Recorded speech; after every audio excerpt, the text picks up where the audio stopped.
మహబూబాబాద్ కొత్తగూడెం మండలంలో 17న జరిగే స్థానిక ఎన్నికల బీఆర్ఎస్ బలపరిచిన సర్పంచ్ భూపతి శ్యామల తిరుపతి ప్రచారంలో భాగంగా మండల కేంద్రంలో ఏర్పాటు చేసిన విలేకరుల సమావేశంలో మాట్లాడుతున్న బీఆర్ఎస్ మాజీ మంత్రి సత్యవతి రాథోడ్ ఈ కార్యక్రమంలో ములుగు జిల్లా ఇన్ఛార్జ్ బడే నాగజ్యోతి, మండల అధ్యక్షులు వేణు, అధికార ప్రతినిధి నెహ్రూ, జిల్లా మండల నాయకులు, పార్టీ శ్రేణులు పాల్గొన్నారు.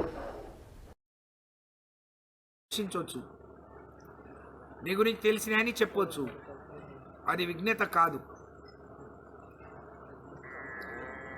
నువ్వు ఇవాళ మా సర్పంచ్ని పట్టుకొని ఆయన దోపిడీ చేస్తాడు, మొత్తం అమ్ముకుంటాడు అని మాట్లాడా. ఆయన ఇంకేదైనా అంటే ఆయనకు తెలిసినాయి, ఆయనకు విఘ్నత ఉంది కాబట్టి హుందాగా ప్రవర్తిస్తున్నాడు.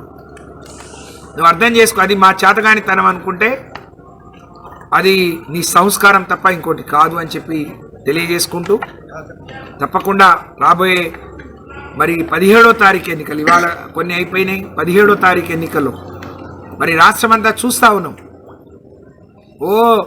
మొన్న పార్లమెంట్లో అసలు ఒకటి కూడా గెలవలేదు అనుకుంటే ఇవాళ గ్రామీణ ప్రాంతాల్లో ఉండే బీఆర్ఎస్ పార్టీ కార్యకర్తలు సైనికులుగా ఎక్కడికక్కడ పోరాటం చేసి, ఇందాక సోదరులు అన్నట్టు ఇవాళ ఒక ఎమ్మెల్యే ఉన్నా మరి ఓడించి నిజాయితీకి పట్టం కట్టిండ్రు.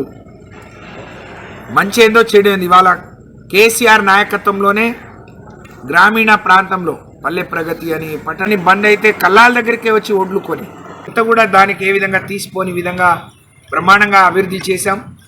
కాబట్టి సోదరి ఆమె విద్యావంతురాలు, వాళ్ళు కూడా రాజకీయ కుటుంబంలో పుట్టిన చేతులు జోడించి ప్రార్థిస్తా ఉన్నా. జై తెలంగాణ, జై కేసీఆర్.